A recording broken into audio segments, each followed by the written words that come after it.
What is crack-a-lackin', fellow thermonuclear AFers? I am Dan Favale coming at you with my certified, fantabulous co-host, cold plunge extraordinaire, Mr. Grant Hughes. We have another off-season look ahead for you, the Southeast Division, which nothing's happening in this division at all. It's not like a team just began an impromptu, long overdue teardown.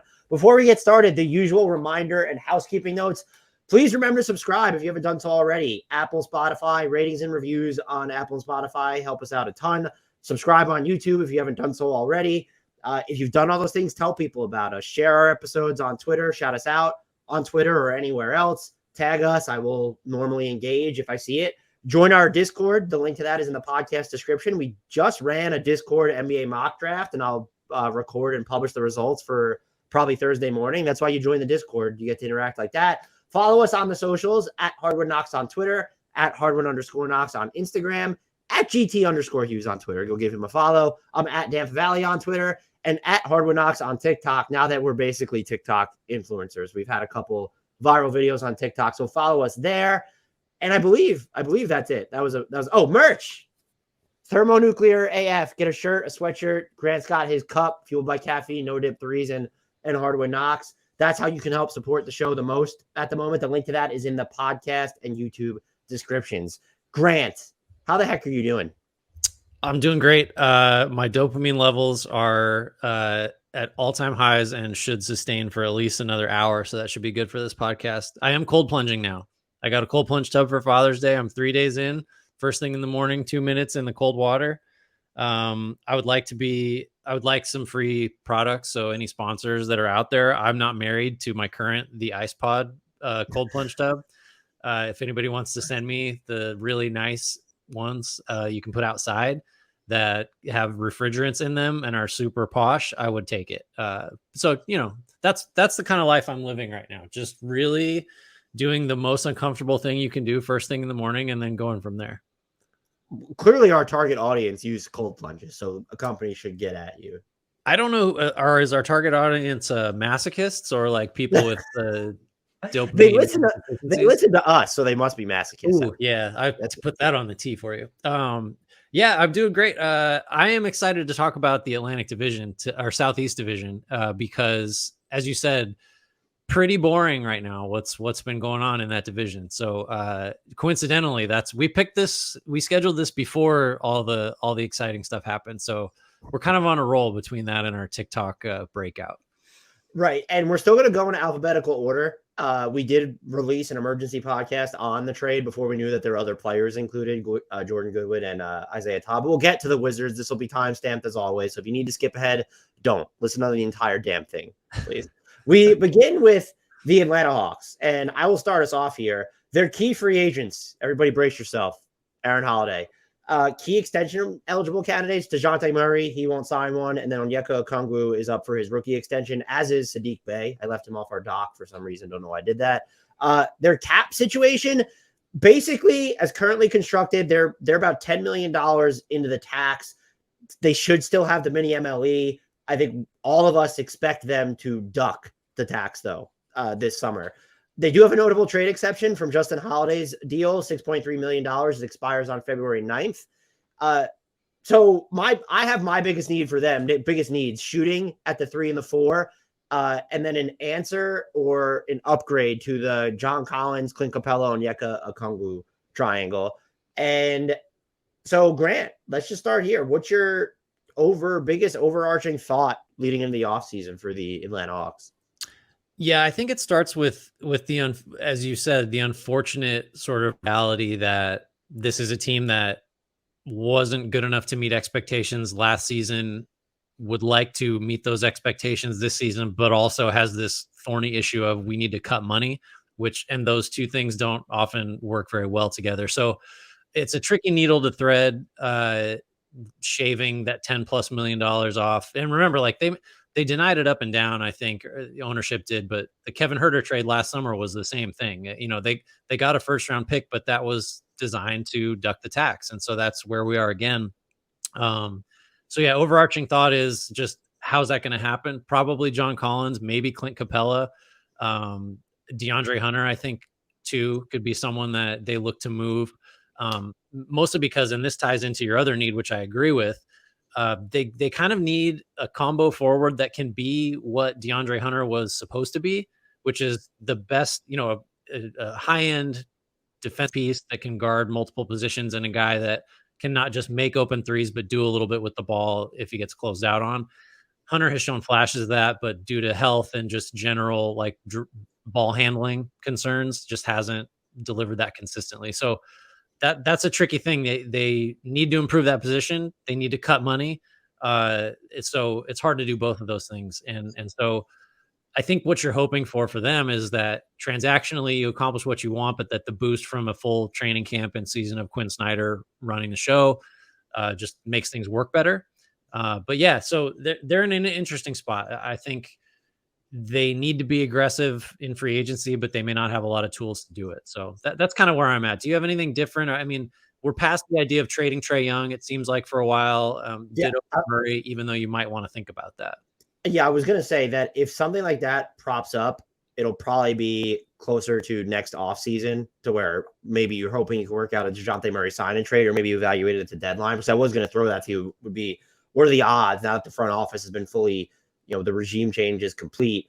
What are the odds that they do look to pivot and leave their mark and kind of start over? And I would say at least this summer, it feels very slim. Like we might hear once the Bradley Beal's been traded, Damian Lillard, I think we'll talk about that more. Like that situation is just, it's a weird game of chicken happening in Portland. It feels like, like once those names are moved and then Trae Young, everyone shifts their attention to the next logical batch of candidates, which will include Trae Young. Karl-Anthony Towns is probably already there. Zion might already be there. I would be like, if we had to peg a percentage chance of it happening, I would say like sub 7% about Trae Young getting traded right now. There's always like the chance someone comes in with a monster offer, but this isn't a team. I think they're more likely to go the opposite route, which is they can trade up to, I think, 3 first-round picks this summer. They have the Kings in 2024. They can trade number 15 in this year's draft, and then they have their own 2029 available to them if they really wanted to go that route. They owe 25 and 27 to San Antonio. So, like, they could, like, there's some stuff that they could theoretically do, but when, as you mentioned, this is the challenge. How do you improve your roster while also cutting payroll? And I think, at least from my perspective, it's you move John Collins or Clint Capella attached to draft equity, and that's how you would make the upgrade. I just don't know if that's also how you would slash your payroll in the process. Who would you rather move, assuming it's got to be Collins or Capella? Because I think there are compelling arguments for either of those guys to be the one to go if you're trimming salary. I want to say I'd rather move Capella because you have Okongwu right there, but you do get a lot smaller because Okongwu is smaller than him. How does that impact you on the glass? It might depend on, like, look, if you were moving Clint Capella and you were getting back OG Anunoby, let's say, because this isn't a team that needs whoever they get to necessarily have ball skills, that would make me feel more confident because he can rumble with a bunch of centers. But it would need to be like a very specific set. I think I would rather move Collins but I do think the reality is if you were looking to make an upgrade while checking all of these boxes, is Capella the easier one to move just because his contract is shorter, even if you're not crazy about paying him, 2 years and 20 plus million per? That's the thing. I don't know. That's why I posed it to you. I think my concern with Eileen Capella, just knee-jerk reaction as the guy I would want to move, which flies in the face of the fact that the Hawks have been trying to trade John Collins for a couple years, just because I would be worried that another year potentially, in age for Capella could potentially reduce his value. He's a conventional center. Those guys are already really fungible. I think he's probably pretty substantially overpaid, even though he's, I don't know, is he a top 15 starting center? Probably like somewhere in the neighborhood of that. Yeah, I would think so. So I think he's a little overpaid for that. And as he ages, that looks worse. So it might be the type of thing where you move him just ASAP because that asset is depreciating. Collins is a little bit different because I think he's about as low in terms of value as he can be right now. So that's another factor to consider. There's certain, you start trying to talk yourself into destinations for Collins and it gets difficult just because that's a player type that unless he's really going to be the defender he was in that conference finals run consistently, and even maybe hold up against like some bigger wings, it's hard, even if he is back to shooting 40% from three, just because of like, he's not a center. So Yeah. I just, they're both tricky to move, but I would say the odds are much higher than 50% that one or the other is gone before the season starts. I'll be That's floored just, if all three of Okongwu, Capella, and Collins are there to start the season. Some free agent targets for them. Again, they can use the mini MLE. I just don't know. Some of these might prove too ambitious, because even if they cut salary, is it enough? Like, are they just hovering kind of right below the tax and don't want to go into it? But if you're going to move, let's say Collins, Trey Lyles, or Kevin Love should absolutely be on your radar. These guys are probably all just plain fits. If Malik Beasley's team option is declined and they want to get some just pure volume shooting in there, Jay Crowder, Torrey Craig, Utah Watanabe, and TJ Warren, are those still minimum guys? Joe Ingles is old, but like, he can give you some combo forward minutes. Any other names spring to mind for you for them? no, I was thinking more along the trade front, where if you're moving Collins or Capella, I think you're looking for expiring guys, like it could be, I don't think you can go as crazy as, well, I was going to say, like, I was trying to think of how do we get John Collins someplace where his value will immediately be rehabilitated to its fullest potential. And that's obviously Miami. So if we get him to Miami, can we just throw some extra money and make it Kyle Lowry to get, something like that, just to try to save some money down the line. But yeah, no, I think your list is good. I just think, like, looking at someone like Joe Ingles, I feel like he would weirdly kind of insulate you against the stretches where DeAndre Hunter just can't do anything with the ball. And like, he's not going to guard anybody, but just having another guy that could force a closeout and then take a dribble and make a pass, or run a quick second side pick and roll, something like that would be useful. But really, this is still a team whose defense needs to improve, and Joe Ingles isn't going to help you there. Would you, if let's just say the Thunder were willing to give you a protected first round pick straight up for Clint Capella, like, are you at the point where you would consider that a win? Like, if you could trade Clint Capella into their cap space, and you're getting a first round pick, is that enough for you to pull the trigger? I think maybe, and that's because Okongwu is, I think everyone agrees he's kind of just the heir apparent at center, and by the time he's ready to take the job over, he's going to be due for a raise. So like, you can't just have Capella sitting there and then another guy that you're either going to let go because he's going to get too expensive, or pay a second center basically a bunch of money. So just to clear that issue down the road a little bit, might be worth it to just remove the salary from your books and get an asset. Because look, the other thing is, I mean, you mentioned they can trade first, but they're still a little bit hard up for picks because of the Murray trade.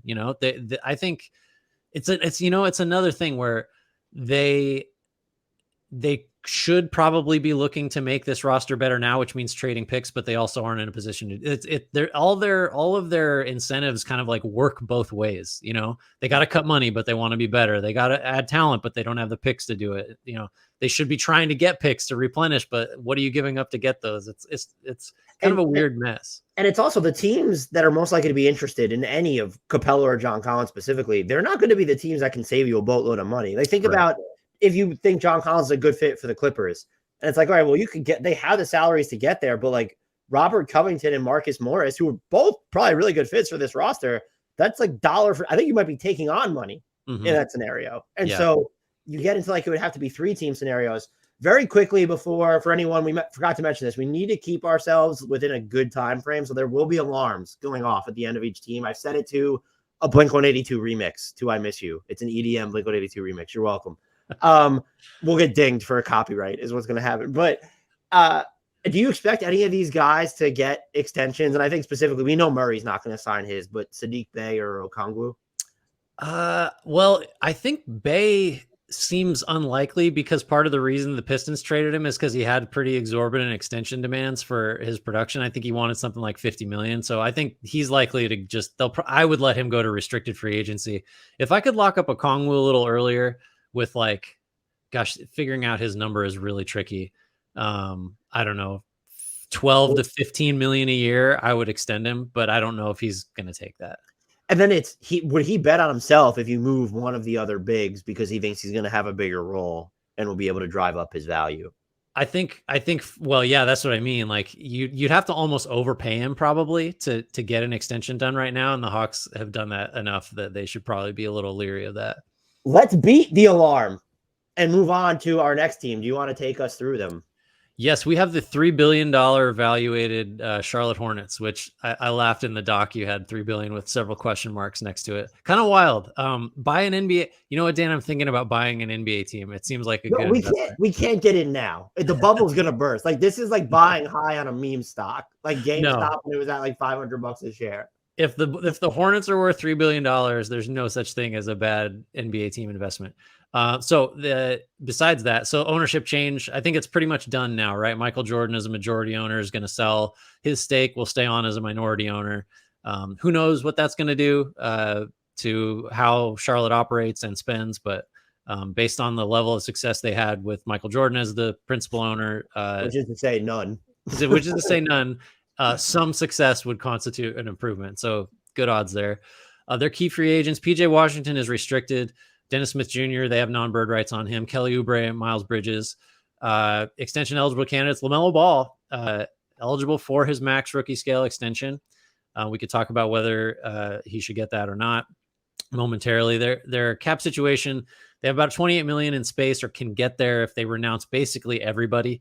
Can be over the cap and open up the bigger MLE if they carry the cap holds for PJ Washington and Kelly Oubre. No trade exceptions. Their biggest needs, like everybody, could use some wings. Depending on who they bring back, that might be mitigated a little bit because you do have Kelly Oubre and Bridges just kind of sitting there. They could use another advantage creator, lead guard who could play with LaMelo or off the ball, on the ball or off the ball. Either way would work because LaMelo is like a 40+% catch and shoot 3-point shooter. Another big veteran 5 maybe to back up Mark Williams, who think I'd feel okay about going forward with as my starting center, but I think you wouldn't want him to be the only guy there. So Dan, any other needs that I did not get to, or would you want to touch the LaMelo Ball extension situation? Anywhere you'd like to start with the Hornets, big picture stuff. I think we need to. So one of the places to start would actually be with Miles Bridges, who has to serve the balance of a 30-game suspension after felony domestic violence charges. He was out all of last season, but for most of that, he remained unsigned. And it felt like they very much just tacked on, like, or they prorated, like his suspension was 30 games. And they were like, well, 20 of it from last season, then 10 from this season. I'm assuming he's going to be back. The circumstances are absolutely horrific, and that it needs to be said. It goes without saying, but also needs to be said. I don't know what they're going to do with him now that ownership has changed. I know that you're selling to a minority owner that was in there to begin with. And I don't know what team is going to think they have even if you believe in redemption, and we know that, his girlfriend has come out and like it's spoken on his behalf. And I think that makes it maybe a little bit more difficult to grapple with the situation. But if you believe in, redemptive arcs, I don't know which team is going to come in, pay him, and think that they can survive the, public relations blowback, I would say there. I expect him to be back in Charlotte, and I expect this team to operate over the cap is basically what I'm getting at. And I hate having to talk about like transitioning to stuff like the actual basketball, but that's just what's going to happen. And so his money's going to be on the books. I'm curious to see what PJ Washington fetches. I think a lot of people are lower on PJ Washington than I am. And so they're going to have the bigger MLE, and I'm wondering how much appeal that is. Like how appealing are they to free agents in this market? And then what direction are they going in? Which the LaMelo Ball stuff, my prediction would be that he just gets the max. Maybe it's 5 years with no player options. Maybe there's a player option at the end of it, but I think that would be the biggest haggle point. Would you agree that he'll get the 5-year max? Yeah, I don't think there's any question that he's just going to get the full boat. And like, honestly, it's funny. I say we, like everyone's thinking the same way, but I sort of think about him as one of the rare rookies or guys on their rookie scale deals that might not. I mean, everybody signs that second deal if the max is on the table, but he feels like one of the ones where if he didn't, because he wanted to be in a different market, it would be less stunning for him than it would be for a lot of basically everybody else, right? Like, do you have just that little inkling of like maybe ownership change, alters that? But he feels like Yeah. someone that you probably aren't, as the Hornets, in a position to say no player option on the 5th year. Like he's going to get what he wants, I think. Yeah, language that could elevate it to the 30% max if he makes All NBA. I would probably have agreed with you before.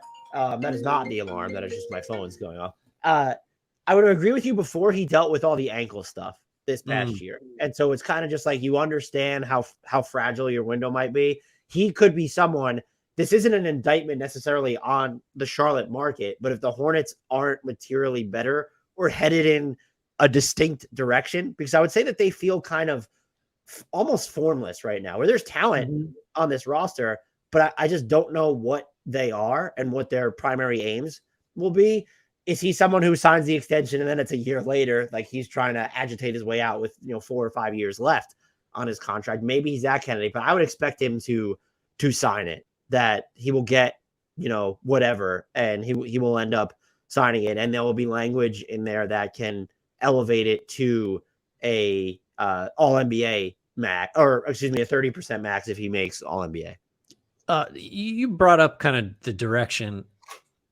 I think I feel like I'm a little crazy for looking at this roster and like who they could bring back and potentially have the ability to add, and imagine the Hornets as like a real bounce back team. I think like is that off base, just because the case would be LaMelo's back, stays healthy.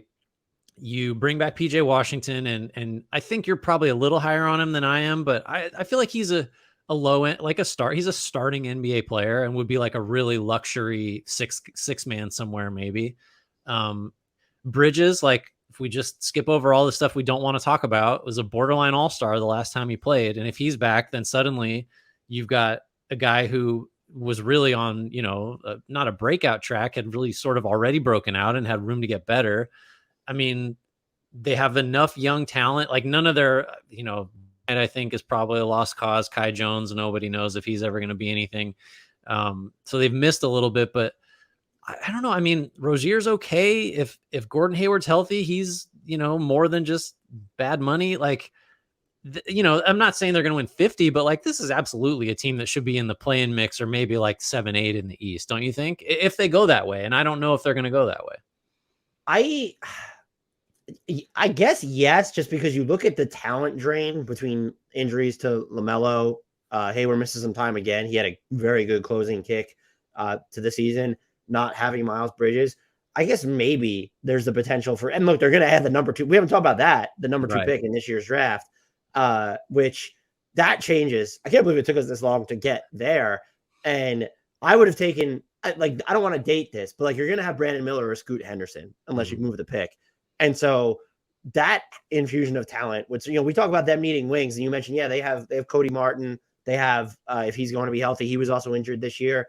They could bring back Kelly Oubre Jr. I just don't view him or Bridges or Washington as really wings, even though a lot of their defensive assignments profile is them. Yeah. Brandon Miller checks that box. Or you have Scoot Henderson, who's just another, we talked about them needing another alpha creator who can work with LaMelo. And LaMelo could pretty much work with any alpha creator because he's able to shoot off the ball. And I think, as Zach Lowe has pointed out, LaMelo felt like he was a little bit of a chucker last year anyway. And so maybe displacing him helps. So I almost feel like you can't go wrong, even if you have a preference, unless you believe there's this huge gap between Scoot and Miller.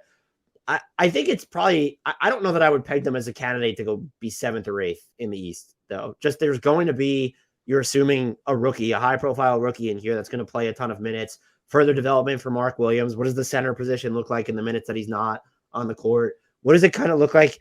Do you just get back? You didn't have Miles Bridges for the entire year. If he comes back, what does the Miles Bridges, PJ Washington dynamic look like? What does he look like? This team just has too many variables for me to trust that they would be in the play-in mix. Fair enough. You want to talk about some of their targets, something you're thinking of for? Well, actually, let's back up. We'll date this even more. We both agree that you just take Scoot, right? And you stop messing around with Brandon Miller. We're there. It's just you take Scoot, and okay. I think him and LaMelo could work anyway, but I also think you're not at the point in your rebuild or your timeline where you can realistically prioritize fit over the best player available. Yeah. Targets for them, looking again, I focused on the bigger MLE. Matisse Thybulle, restricted free agent, taking a flyer on him just to get someone in here. Like the defense of the Hornets improved a lot as the year went on, but let's throw just another just like all defense guy in there. Dwight Powell, just a sort of a backup veteran 5, can help you on the glass. Maybe if you give him enough spacing, he'll do some damage as a finisher at the basket. Josh Richardson, Torrey Craig, they would be a good Bruce Brown destination too, like as a team to offer the bigger MLE. Yeah, and I think if you do that, then you maybe start looking at trading Terry Rozier, because you could play Brown with Ball, or he could be your backup point guard. He's proved he could handle that job with the Nuggets. I think another guy. So anytime we're going to throw Thybulle in there, I just think, well, what about Dillon Brooks? Like if the MLE is going to get you Dillon Brooks, you might have to think about it. Like just as honestly, like for the money, Thybulle might be the better pick, but Brooks is just such a good defender. And I don't know. I would hope that we'll probably talk about him several other times, but I would hope that like he would be on better behavior here. I don't know how much of this was, Terry Rozier, the slow start, LaMelo misses time, but like they were one of the worst 3-point shooting teams in the league last year. And especially if you're going from, if Scoot Henderson's going to play a bunch of minutes or just caking in Brandon Miller's rookie season, we just named a few very like players who are going to shrink the court. I mean, Thybulle hit threes in Portland. Dillon Brooks is going to take and miss a lot of threes. Yeah. I think just losing Ball for so much of the season, who's arguably your best shooter and the guy that creates the most good threes, it's just like you can't recover from that. And they just didn't have the talent. Want to talk about some trade potential guys, just decent fits if things shake out how we'd like them to, or you want to hit any other free agents? No, very quickly on the trade, since our alarm went off for anyone who could hear it. Just, I don't like, you could look all over the place. You could skew, like, do we go big time? Like we have the number 2 pick, or do we look at Karl Anthony Towns or Brandon Ingram / Zion Williamson? Or do you just try and thread the needle? Can you get in on the OG Anunoby sweepstakes? I think he'd be a great fit for this roster. Drew Holiday, if the Bucks are looking to cut money or change things up, or do you just target someone like a Jay Sean Tate, where it's, hey, let's get in here. Like that's someone who might be a truer wing defender or point of attack guy for us than we currently have. I don't know if anyone else springs to mind for you. I mean, if we're going to get thorough, I think you just throw in guys like Pascal Siakam would be someone else. It just, again, depending on which direction we're going here, because they do have the ability to create not enough cap space to just take somebody on with a massive salary. But if you've got number 2 and the ability to package a little more salary, you could take on a big number. So, there's almost nobody that is like cost prohibitive for them if they really are motivated to do that. But anytime I see OG thrown out there, I'm just, maybe Siakam, just add him too, because if Toronto's willing to think about moving one, they ought to be open to moving the other. Let's move on to the Miami Heat. Their key free agents include Max Strus, Gabe Vincent, Kevin Love, and Cody Zeller, both of whom are non-Bird free agents. Key extension eligible candidates, I think Bam might be eligible for a 2-year extension sometime in November. He's not going to sign that. I just don't think that's like that's like not adding enough length, and so the number just won't be quite as high. And he's young enough to where he'll want to play this contract out, either get more years or actually hit the free agent market. Their cap situation is they're over the second apron basically before even paying Strus or Vincent. So like you can throw their cap holds in there. There are probably ways to be a little bit beneath the second apron before then, but you're just, if you resign either one of those guys, you're blowing past it. They have a Dwayne Dedmon trade exception that it's $4.7 million and expires on February 7th. Their biggest needs for me, and this is, I think, where we should start, because I'm curious where you land on what you think their single biggest need is. I go back and forth between, let's just upgrade the front court spot next to Bam. Caleb Martin's nice and you can downsize and play small, but like you need someone who was even better than PJ Tucker was for you a year ago, or because we hear a lot about the Damian Lillard stuff. They were heavily linked to Bradley Beal. Is it they need another half-court creator aside from Jimmy Butler and Tyler Hero, because Kyle Lowry's aging curve has sort of made him inconsistent in that regard, and because Jimmy Butler, like his jump shot is just, it's inefficient until you get to the postseason. His off the dribble jump shot, basically. Yeah, I think it's hard to watch the Heat in the postseason and really during the year and not conclude that just whoever is playing the 4, they used Caleb Martin to great effect in certain matchups, and Kevin Love really mattered against other matchups, particularly against Denver, where Aaron Gordon couldn't just bully him. which looked like the whole series was just going to be Aaron Gordon duck-ins until the Heat started playing Kevin Love at the 4. You'd like somebody that you don't have to sort of like pick and choose, like who's going to work against this matchup at that position. Obviously they missed PJ Tucker, so let him go this past season. But like, if you're really trying to level up, I feel like that's almost thinking too small. It does need to be, we got to have a third star, and like, or really, we got to have somebody making Kyle Lowry's money that is more than a guy that gives us like 15 good minutes in like 2 finals games, something like that. They do have 3 picks they can trade, which would have to include the 3 firsts, I should say. This season's on draft night, I think, to make it work. They do not run afoul of the Stepien rule. That's how they'd have to do it.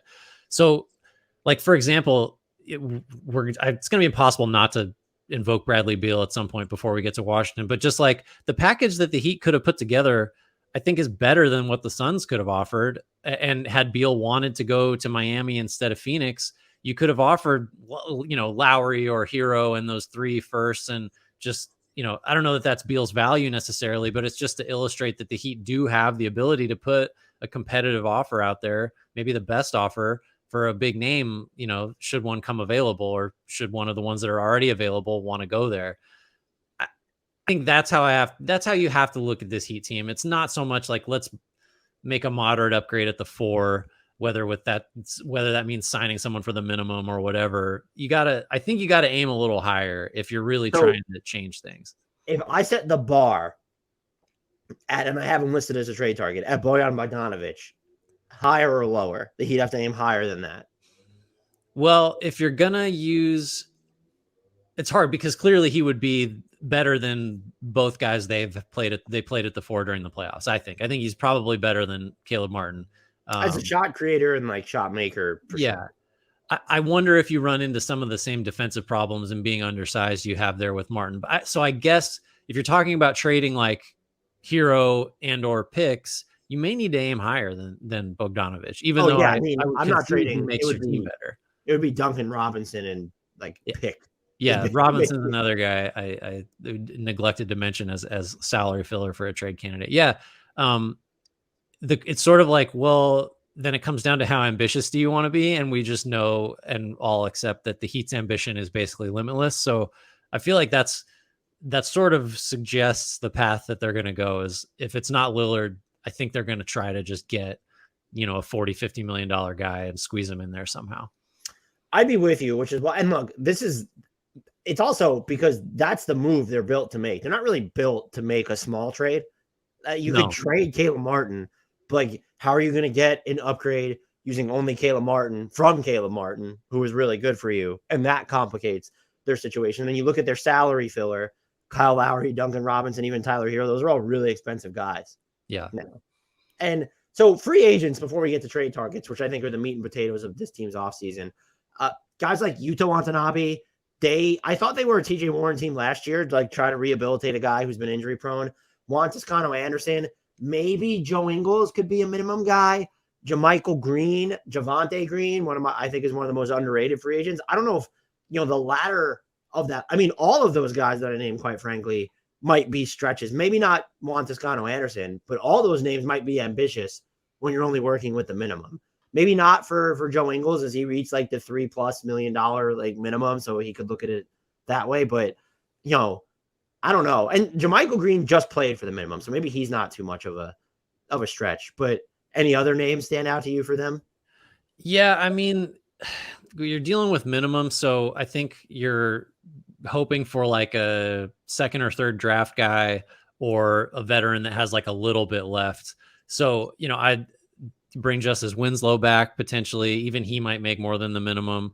Cam Reddish, he's restricted. So I don't know what's going to happen with him. I'm trying to think who else might make some sense there. But yeah, I don't know. I was going to say Kevin Knox, maybe like something like that. He's like a 4th draft guy. Yeah, well, that's the thing. Like, now we're getting way down the line. I think Watanabe is a great one, but yeah, I think you're banking on Heat culture, and then really it may not be free agency. It's just like, well, we found some other guy in the G League that everybody gave up on, and we're going to turn him into a 25-minute a game player. But yeah, I think the trades, as you said, are really where you start. We can cross Bradley Beal off the list there, even though I think that would have been a better package than the Phoenix one. Zach LaVine, Dame Lillard, Collins. I love the Collins fit here. I was thinking the other day about, obviously, because if you've got a guy that has underperformed seemingly, or it's been injury, I think, or whatever, just get him to Miami, and like he'll just immediately be 40% better. So I love Collins there. Do you think if you're the Hawks and you're offered Duncan Robinson as like the main asset for John Collins, are you hanging up immediately? What else do you need? Does that salary not come off the books quick enough for you? Because the shooting he would offer, I think, makes it just a little easy, because the Hawks did not make threes last year. I think it makes it easier to play Capella and or Okongwu. I think, and Murray for that matter.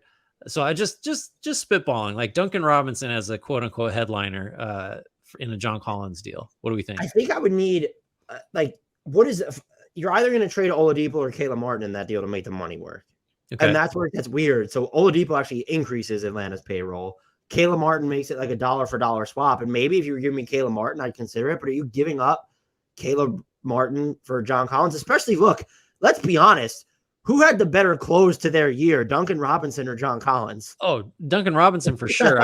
I would just be banking as the Heat entirely on John Collins turns back into a 20-10, 40%. And in theory, you acquire him without giving up a pick. And in Atlanta, you could look at it as if it's Duncan Robinson and Caleb Martin really helps you. And then Duncan Robinson's cheaper, so maybe it's easier to move. And I think there might be teams that are willing to acquire him now after the moments he had in the postseason. I like, if I'm the Heat, would you trade Caleb Martin for John Collins, though? No, I don't think I would. I'm trying to see if I could get there with Duncan Robinson and Jovic, but I think you fall short salary-wise, because that only gets you a little over $20 million. Collins, so you can get a third team involved. Like, is there a way to compensate someone minimally to take on Oladipo, who has like the expiring contract? Or you can step out of your way there with a bunch of different contracts. But even, I didn't mention him, but Omer Yurtseven is a restricted free agent. So you're not moving him. You can move Haywood Highsmith once you guarantee his salary, but that's such a small number. Yeah. They're like not built. It's only the mega trade for Miami, right. Basically what they're built for. Or at least they're not built to satisfy or check the boxes of a team like the Hawks that is going to be looking to save money, basically, as part of any deal they make. And this is how the Heat want it. They're like, their hands are tied, except they can only make a blockbuster trade for a superstar. That's pretty much it. Kind of a nice position. What'd you do? And I don't think would you put every pick on the table? So 3 plus 3 swaps, or how Tyler Hero plus what would you give up for Mikal Bridges if you're the Heat? I think Hero 2 picks and swaps. That feels like a lot. That feels would like you do Tyler Hero and 2 firsts? Doesn't that feel like too much? I'm not the biggest Hero guy. That doesn't feel like too much to you for Bridges? I'm that high on Bridges. Yeah. But so you would like Tyler Hero and 2 firsts is like, do you give that up for Dame? Then like you'd have to go up other stuff too. Well, would I rather have Bridges or Dame might be the question. I don't know. That's my point though, is because Bridges' contract is better. He also Damian Lillard fills a need, don't get me wrong, and does it better than Mikal Bridges on the offensive end. But like Bridges also gives you like defensively value, and then you can use him pretty much like you could use him at the 4, use him at the 3, use him at the 2. So there's more positional malleability there. All right, I've come around. I would do Hero and 2 firsts because the Heat are going to be good and those firsts aren't going to be anything. That you can give up picks in the 20s and feel okay about it. I think the Nets are more likely to say no, but is it because of the name recognition or maybe the existing variability? And okay, is there a chance that Mikal Bridges' numbers and performance were just inflated a little bit last year? I was just going to say, do you think maybe we need to walk it back on Bridges just a little bit? Because you bite your thumb. You bite your thumb. Okay, that's fine. If they wanted to go, let's just, I would say in the Collins vein, I mentioned Bojan Bogdanovic. How would you feel about Keldon Johnson for this team? Look at that. The alarm going off now. It doesn't matter how I feel. The alarm went off. We can't talk about him. I would love Keldon Johnson for this team. I like Keldon Johnson a lot, especially if you knock him down the pecking order from where he's been in San Antonio to like a 4th option. I think that would be great. I have no problem with that. I think I might rather have Keldon than Bogdanovic just because of the age. Yeah, and he's going to give you more defensively still. He's tiny, but he'll probably rebound better than Bogdanovic at this point. Yeah. And his contract, it's a steal. If he can get back to hitting set threes, and he did from the corners last year, I think, not so much above the break. His contract's on a declining scale. I don't know what you need to give up to get him, though. It's probably picks. I bet you San Antonio has no desire to look at Hero, would be my guess. No, it does not seem like a Spurs player. Okay, I'm going to take us to the Orlando Magic here. Key free agents, Mo Wagner. It's pretty much it. Markelle Fultz and Cole Anthony are both extension eligible. I wouldn't imagine either of them are going to get new deals anytime soon. Basically, they have 22 million-ish in cap space, and they can get more based on some of their non-guaranteed guys, which includes Fultz, John Isaac, and Gary Harris. No trade exceptions. I know what I've been harping on as Orlando's biggest needs. Like people are mad at you for it on TikTok, on YouTube. They're mad, and I think that I have a bone to pick with Magic fans. And can I just hijack that? Yeah, go. You need a point guard. This is not Markelle Fultz, first of all, can play next to Fred VanVleet. That's a name that gets thrown out there. And a lot of Magic fans, not all of them, have said that they don't need a point guard. They don't need Fred VanVleet. Yeah, if you don't want Fred VanVleet at $30+ million a year, I get it. Mm-hmm. But when you went through the stretch, you started 5-20, and then you lost your last 4 games. In between, you were over 500. You had an elite defense, and you still had a bottom 5 offense. And so there were some lineups, of course, that were able to work, including, especially at the beginning of the year, like their top end lineups was just absolutely slaughtering teams like gangbusters at both ends of the floor. But you can't look at this team, and just because Markelle Fultz is good, he's not playing good for him relative to what he was. He's good, and he's really learned how to do stuff inside the arc. He's a quality playmaker, and can be in the half court. But if you view him as your point guard of the future, you need to surround him with all sorts of spacing. And that lineup that performed like gangbusters to start the season, it ended up only being +1 per 100 on the year. So I'm talking about Fultz, Harris, Wagner, Banchero, and Wendell Carter Jr. had an offensive rating in the 40th percentile. And their half-court rating was actually better. It was in the 56th percentile. But when you're starting to look at all their most used lineups from last year, they ended up in the 22nd percentile, in the second most used one of half-court offense, the 42nd percentile, the 32nd percentile, the 10th percentile, the 5th percentile. This team needs a half-court creator. I'm not saying you need to trade Markelle Fultz. I was a little bit lower on him. Clearly, I was wrong there. He gives you defensive value. Like I said, he's really learned and expanded his offensive armory, but he is not going to be, even if you believe in his mid-range game, someone who expands the floor for you, and you will be inherently limited unless you believe that Paolo Banchero is going to turn into this exceptional pull-up three-point shooter. Same for Franz Wagner, who has certainly hinted at that. And I do believe in Paolo Banchero's jumper. You need other options on this team. It's not, and I keep seeing, they have Jalen Suggs, they have Cole Anthony. I'm a believer in Jalen Suggs. I don't view him as a caps lock point guard. I think you need more of a floor general who ideally you can play with Fultz and Suggs. This is not a matter of, if you go after Damian Lillard, he's going to cost your Jalen Suggs, probably, maybe even Markelle Fultz. I'm not saying you need to move those guys, but you need an upgrade offensively, shooting, but also just as a creator type. And I'm saying this namely in defense of you, because people have been angry that that's what you're harping on for the Magic. But it's just, unless you think they're going to draft one this season and they're going to develop, like Markelle Fultz is not going to be the point guard of the next great title contending iteration of the Orlando. He could be on the team. I want to make that clear. He could be on the team. He could be starting for the team. It's too limited. He's too limited for your offense in certain ways. Yeah, I obviously agree with what you're saying. I think I don't know though, I think the things that Fultz is best at matter less on this particular team, because if the theory of Orlando is we have Paolo Banchero, he's the number 1 overall pick as a shot creator, as a rookie from a premium position, like a big forward that can do all this stuff for you. If the theory of the team is that he runs the show, he gets the most touches, he's, a guy that's going to average 6-7 assists a game potentially down the line and get you 25-30, then like Fultz is just an ill-fitting piece. And so I'm not saying he isn't good at several NBA skills that matter. It's just that the theory of this team has your point guard and probably your off guard off the ball a lot, because in addition to Banchero, you have Wagner that can do a bunch with the ball. Yep. And should also have a pretty heavy creation burden. And like, that's a good thing. It opens up possibilities to build this backcourt in a number of different ways. And if that's get a facilitator, get a guy who can take some of the playmaking load off of your forwards, cool. He's got to be able to shoot. Fultz shot 30% from three last year. That's a career high by a mile. He doesn't take threes. He shot 1.5 a game. Like, that's just away from the ball. You can be as great a cutter as there is in the world. You can, run a pick and roll. There are ways to use guys like Fultz that just don't scare the defense from the perimeter, but it's always going to be a hindrance to the optimal version of this Magic team. So so just in a lot of ways, I think it makes this roster easier to build, because your smaller players, your guards, they don't even have to be smaller. You can get some big guards as long as they can shoot. They just don't have to make the lion's share of the plays. They can be decent at that.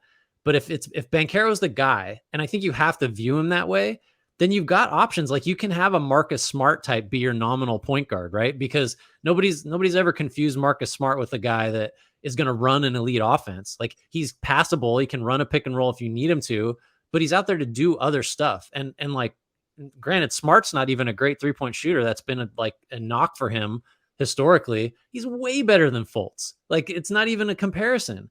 He'll actually take them. I mean, maybe too many. I'd say Celtics fans would probably wish that he had Fultz's shot selection, but that's all I'm saying. Like, and if you're just big picture Magic fans, sorry. Like, if you're looking at ways to improve this roster, if I'm doing that, I'm not starting with Franz and Banchero at the forwards. That looks good to me. I love Wendell Carter. I would be ecstatic to have him as my starting center at that salary. So it's got to be the backcourt. Sorry. Like, and Fultz has his warts, and Suggs can't throw the ball in the basket from anywhere, is a terrible entry passer, can't dribble. Like, he's an awesome defender.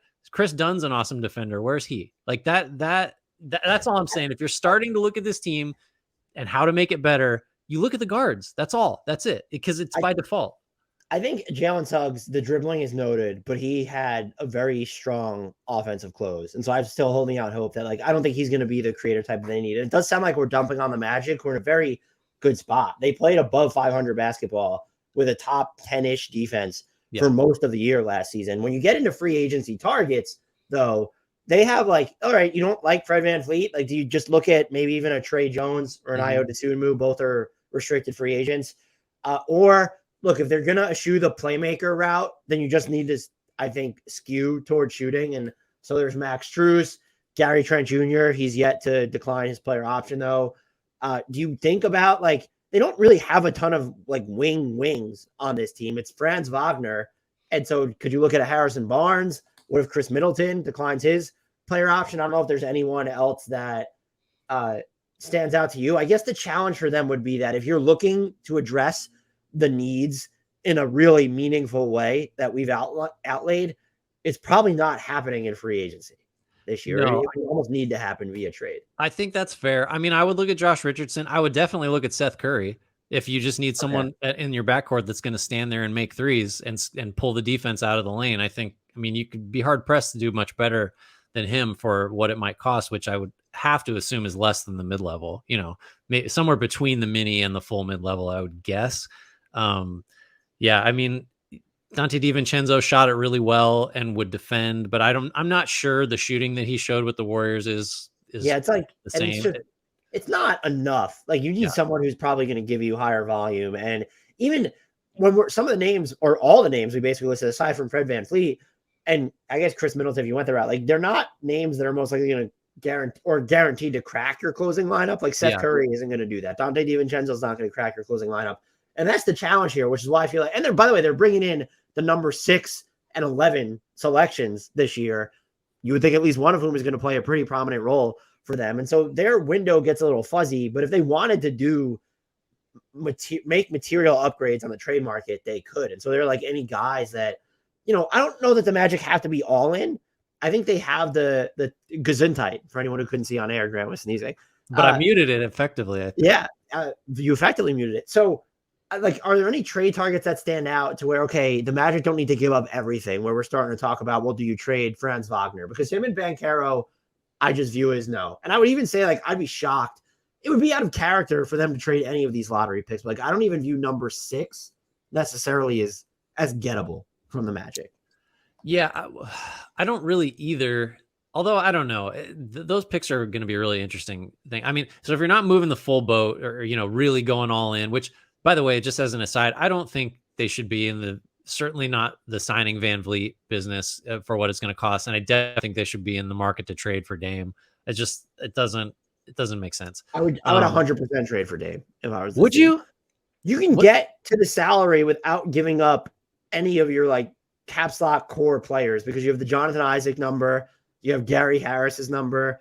And like in that deal, I guess it gets weird. Okay, are Magic fans gonna push back against, or the Magic themselves gonna push back against giving up Fultz because his number could be pretty important for that deal? But like you don't need to trade. If you don't need to trade number 6, Banchero or Franz Wagner, I don't know why you wouldn't at least consider entering the Damian Lillard sweepstakes. If you're just building it on future draft equity and Jalen Suggs, and I'm not saying that you would be getting Damian Lillard for pennies on the dollar. Jalen Suggs, I think, is going to be legitimately good at both ends, NBA player, and you can give out these future picks, and they have number 11 as well. If you had to give up Franz Wagner, though, I wouldn't do it. And if you had to give up, I probably wouldn't do it. And if you had to give up number 6, I'm having a conversation. I don't know if I'm ultimately Damian Lillard. His age runs counter to the rest of your core, so I understand the trepidation. That's where mine is. It's the age and the money. Like the timelines don't really make a lot of sense. Even though I think we've seen some of that debunked. Like if you have good young players, get a star in there and kind of see what happens. I get it. I wouldn't want to be paying him for the downside.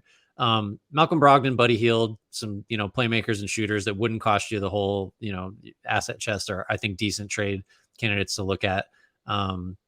I don't think I'd be in the Levine business. Just again, cost, although the age thing is less significant. And he played a ton of games last year, so kudos to him. Yeah, that's about all I got there. Chris Paul, do you think he wants to be in Orlando as opposed to LA, which seems like clearly where he's going? Yeah, I just think the Magic are probably going to mostly run it back. Maybe they'll make some futzes and fiddles on the margins, but I think they're set up to accelerate their timeline without blowing up their current core. And I think that's something I think they can be good enough. It's a compliment, really. I think they can be good enough to make the call there. And to close before I think you have Washington, we're both high on the Magic. We think the Magic are going to be good. Just to end it there, since I dumped on their guards. Let's get to the Washington Wizards, who this is, they're all sorts of all over the place, but they're key free agents as of now. Kristaps Porzingis is a player option. He has until June 21st, so the Wednesday, which is the day after this will be released, to pick it up or decide not to. Kyle Kuzma is a player option that he will certainly decline. Denny Avdia is their only key extension eligible candidate. Their cap situation is basically all over the place right now. They've shed some money, and so I think that their tax concerns for this year are fairly low. If they want to access the bigger MLE, though, they're going to need to let people walk or cut salary via trade. They're still a mini MLE team, though, in my book. No notable trade exceptions. Their biggest need, I had it when I filled it out before the trade, a direction, a full-on reset. It is underway. And so now it's just draft equity, talent accumulation, because and I focused a lot on the Phoenix end of the trade on the solo pod. So it's probably good that like the Wizards are ending up here. But like their starting point is almost zero because his Denny Avdia is not the future. He could be good, but I don't know if they're going to want to pay his next deal. And he's not Michael Winger's guy. Johnny Davis, Corey Kispert, you don't have any extra firsts at the moment. You have swaps from Phoenix, excuse me. Maybe the 2026 one can convey. You have the number 8 pick. It's basically that's what you're starting from is now you have the number 8 pick and the promise of flexibility moving forward. So I think it becomes mission critical to figure out how to capitalize on the inevitable departures of Porzingis and Kuzma. And how do you do that? With Porzingis I feel like it could be an opt-in in trade just because he can extend immediately for 105% of his number. And like, I don't even think he's going to get a raise off of his current number. So that makes him a good candidate. And then Kuzma is trickier. And so I'm just curious where you're on that because he could just leave and sign and trades are harder to broker, would you consider bringing him back with the intention of moving him later? Or does that risk what it is to keep him? You're probably paying him a little too much for that to be a net positive asset. Yeah, I think having Beal off the books and presumably Chris Paul will never, like, he'll be off the books too, one way or the other, before the season starts, makes me feel better about just, as long as it's not, I don't know what the number needs to be, but preserving the asset by re-signing Kuzma after he opts out. I think you highlighted, it is dangerous because it seems like, well, I don't know if that's fair. It seems like he may want to leave, and so you're going to have to pay a little extra to beat the market and bring a guy back who, I think, if he has any sense, would know that he's being brought back to be traded, most likely, because there's just no place for a mid-career forward making 27 million a year, 25. Like, is that what it would take to bring him back? I wouldn't pay that, but 20 plus, I would think, right? 20 plus, sure. Like, I mean, at $20 million, I think there's a chance you could trade Kuzma for positive value. So yeah, I think I'd feel okay about that because, like you said, there just aren't a lot of other ways for them to add talent other than just like waiting for the draft to roll around and losing enough games so where your picks are valuable. So I want to talk about Porzingis too, because thinking about like what he should do just from his standpoint, I wrote something on this earlier this offseason. I think opting in is really dangerous because you open yourself up to just getting traded someplace that you don't want to be, So I guess there are upsides to that, in that theoretically the team trading for him would have an eye towards re-signing him, and you might even know like what that dollar figure would be. But I thought it made more sense for him to just enter free agency and just see what's out there, because he's not going to have a lot of control over the process if he comes back on his player option.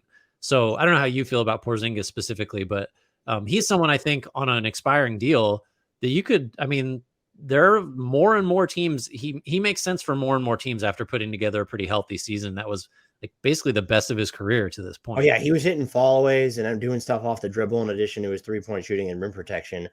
But he still has control over the process if it's an opt-in trade. You just like, that's just something that through the grapevine, because there's no such thing as tampering, but like it's tough because the guarantee date it's going to, maybe by the time people are listening to this, it will have come and passed. And so maybe he opts out. I think opting out is the bigger risk because you control the process.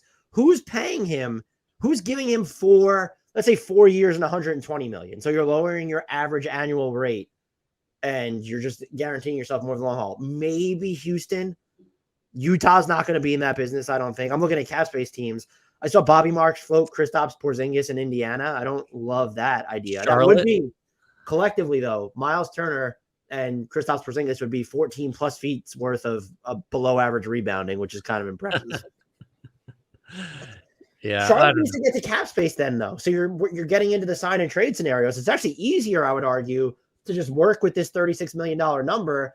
The team that acquires you, if they're going to give up stuff, they're going to want to extend you, and you could sign the same deal. You could go, so you could only do 3 years. You can't sign a full forward one. But if you get an extension or you get traded, he could sign a 3-year, $90 million contract extension. So if you're Washington and knowing what you need or what you want in terms of your targets, where does it make the most sense to trade Porzingis following an opt-in? Like, is there, because I mean, he fits, like every team wants the floor stretching shot blocker at center. Like that's a universal fit. Are we talking about a sign and trade to New Orleans? Are we talking about, where else would he make sense? I don't know. Portland, maybe. I don't know who they're, I guess, are they giving up Nurkic? And yeah, I don't know. You made me rethink though. My Porzingis should opt out, but only you could also, like, can you use Porzingis to move up? And like, is this enough to get the Blazers to drop from number 3 to 8? You take back Nurkic, you would take back Matisse Thybulle or Cam Reddish in a sign and trade. You take back, that's how you get to the number for Porzingis. Mm-hmm. And look, as we're recording this, Kyle Kuzma has declined his $13 million player option. That is totally predictable. So you send Nurkic, Thybulle, number 3. And I'm assuming that gets to the salary needed. And if it doesn't, you have Nasir Little that you can move. You send that to Washington for number 8, Porzingis, and Denny Avdia. Ooh, Avdia got my interest up because I know you said he's not going to be the guy you build around, but I think we both really like, or I still really like Avdia. Is So you're so dropping. essentially getting off of Nurk's money while getting Porzingis, Avdia, and number 8. Is that enough to move I think back by?